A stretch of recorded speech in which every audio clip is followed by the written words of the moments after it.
এ কি হয়ে গেল আমার! হতচ্ছাড়া বাঘের দুধ খেয়ে আমার সুন্দরী মেয়েটা ছোট্ট একটা বাচ্চা ছেলে হয়ে গেল। হতচ্ছাড়া বাঘটা আসুক বিয়ে করতে, ওর বিয়ের স্বাদ আমি মিটিয়ে দেব। ওর একদিন, না হয় আমার একদিন।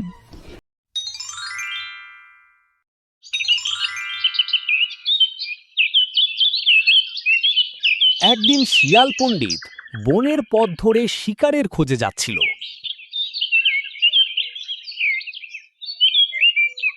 শিয়াল পণ্ডিত দেখে এক কাঠুরিয়া গাছের নিচে বসে কাঁদছে আর হাত দিয়ে মাথা চাপড়াচ্ছে। কাঠুরিয়া ভাই, কি হয়েছে তোমার? কি আর বলবো ভাই, আমার ছেলেটা খুবই অসুস্থ, মরণ জ্বর হয়েছে তার। কোনো কবিরাজ টবিরাজ দেখিয়েছো না দেখাওনি বলো? হ্যাঁ দেখিয়েছি, আর কবিরাজ মশাই বলেছে আমার ছেলেকে বাঁচাতে হলে একটা উপায় আছে, আর সেটা তো অসম্ভব। তাই মনের দুঃখে এখানে বসে কাঁদছি আমি। এ কথা বলেই হাউমাউ করে কেঁদে উঠল কাঠুরিয়া। কেঁদো না ভাই, আমাকে বলো কি সে ঔষধ? আমি সেটা বলতে পারবো না, কারণ তা আমার ধরাছোঁয়ার বাইরে। আরে বলোই না ভাই, দেখি আমি জোগাড় করে দিতে পারি কিনা। তাহলে শোনো ভাই, কবিরাজ বলেছে এ অসুখের একমাত্র ঔষধ হচ্ছে বাঘের দুধ। বাঘমামার কাছে যদি আমি এ আবদার নিয়ে যাই, তাহলে সে দুধ দেওয়ার বদলে আমার ঘাড় মটকে দেবে। আর দুধ জোগাড় করতে না পারলে আমার ছেলে বাঁচবে না। কি যে করি এখন!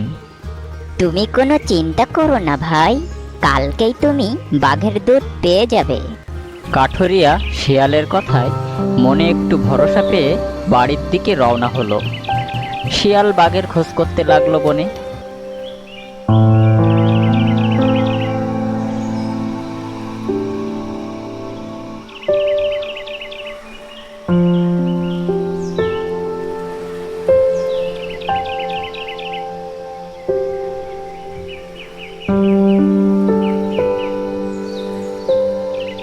এক সময় সে বাঘের দেখা পেল আর বাঘকে বলল, ভাগবামা, কি ঘটনা ঘটেছে জানো? নতুন করে আবার কি ঘটনা ঘটলো রে ভাগ্নে? শুনলাম এক কাঠুরিয়ার নাকি সুন্দর একটা মেয়ে আছে। মেয়েটার নাকি বিয়ে দিবে, কিন্তু বিয়ের জন্য কাউকে খুঁজে পাচ্ছে না। তুমি বিয়ে করে ফেলো মামা। মেয়েটা নাকি সেই রকম রূপবতী, পুরো রাজ্য জুড়ে মেয়ের রূপের গুণগান। কি যে বলিস তুই!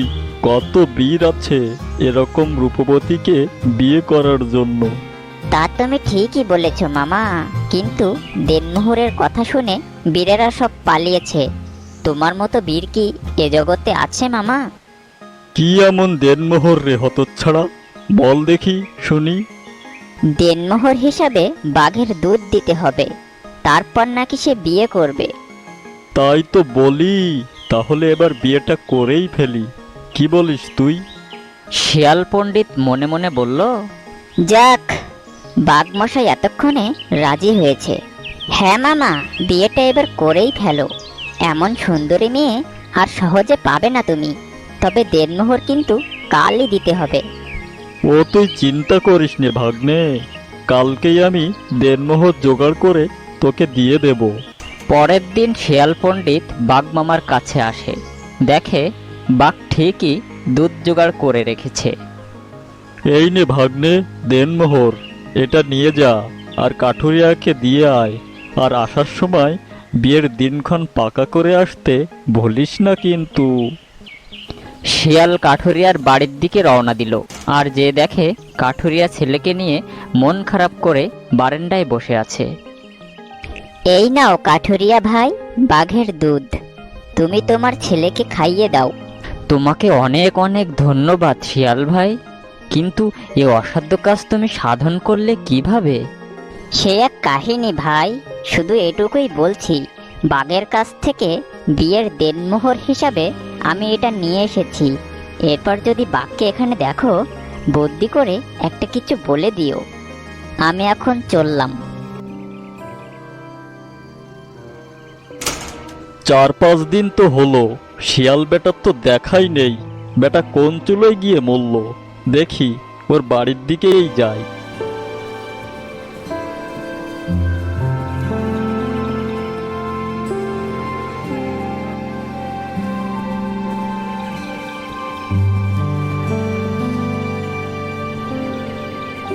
দেখে শিয়াল পণ্ডিত মনের সুখে নাক ডেকে ঘুমাচ্ছে। হতচ্ছাড়া, ওই হতচ্ছাড়া, ওঠ ওঠ বলছি। কি হয়েছে বাঘমামা? এত সকাল সকাল আমার এখানে তুমি? সেদিন তো তুই দেনমোহর নিয়ে গেলি, এ কয়েকদিন তোর কোনো পাত্তাই নেই। আমার বিয়ে কবে দিবি বল? চলো মামা, আজই চলো। বাঘমামাকে সাথে নিয়ে শিয়াল পণ্ডিত কাঠুরিয়ার বাড়ির দিকে রওনা হলো। কাঠুরিয়ার বাড়ির আঙিনার কাছে গিয়ে শিয়াল পণ্ডিত দেখে কাঠুরিয়ার ছেলে খেলা করছে। কাঠুরিয়া তখন কাঠ কাটার জন্য যাচ্ছিল। শিয়াল আর বাঘকে সে একসাথে দেখতে পেল একটা ঝোপের আড়ালে। তার আর কিছু বুঝতে বাকি রইল না। তখন কাঠুরিয়া বলল, এ কি হয়ে গেল আমার? হতচ্ছাড়া বাঘের দুধ খেয়ে আমার সুন্দরী মেয়েটা ছোট্ট একটা বাচ্চা ছেলে হয়ে গেল। হতচ্ছাড়া বাঘটা আসুক বিয়ে করতে, ওর বিয়ের স্বাদ আমি মিটিয়ে দেব। ওর একদিন না হয় আমার একদিন। বাঘমামা তো একথা শুনে শিয়ালকে নিয়ে বনের দিকে ছুট লাগালো। কিছু দূর যাওয়ার পর বাঘ হাঁপাতে হাঁপাতে বলল, কি হলো রে ভাগ্নে? কাঠুরিয়া তো আমাকে মারার জন্য খুঁজছে।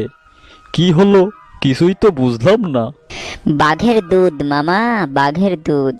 বাঘের দুধের যে এত শক্তি হয় তা তো আগে জানতাম না। আমিও জানতাম না রে হতচ্ছাড়া।